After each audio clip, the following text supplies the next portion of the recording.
ബൈബിളിലൊരു കഥാപാത്രമുണ്ട്. ലോകം മുഴുവൻ അവളെ പാപിയായിട്ടാണ് കണ്ടത്, എല്ലാവരും. അതുകൊണ്ട് തന്നെ അന്നത്തെ ആചാരപ്രകാരമുള്ള ഏറ്റവും വലിയ ശിക്ഷ കല്ലെറിഞ്ഞ് കൊല്ലുക എന്നുള്ള ശിക്ഷ.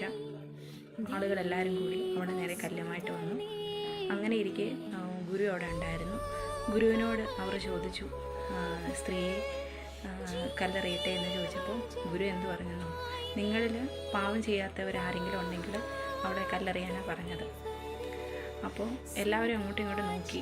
കാരണം പാവം ചെയ്യാത്തവരായിട്ട് ആരുമില്ല, എല്ലാവരും പലതരത്തിലുള്ള പാവങ്ങൾക്ക് അടിമപ്പെട്ടവരാണ്. പക്ഷെ അവർക്കാർക്കും അവളെ കല്ലെറിയാനായിട്ട് കഴിഞ്ഞില്ല. അവരെല്ലാവരും അങ്ങോട്ടും ഇങ്ങോട്ടും നോക്കിയിട്ട് കല്ലുകൾ പതുക്കെ അവിടെ ഇട്ടിട്ട് തിരിച്ചു പോവുകയാണ് ഉണ്ടായത്.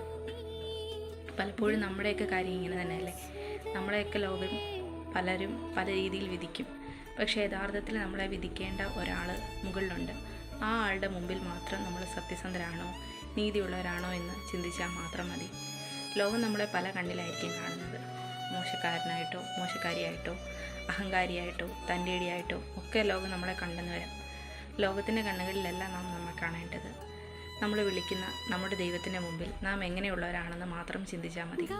ദൈവത്തിൻ്റെ മുമ്പിൽ എല്ലാവരും ഒരുപോലെയാണ്.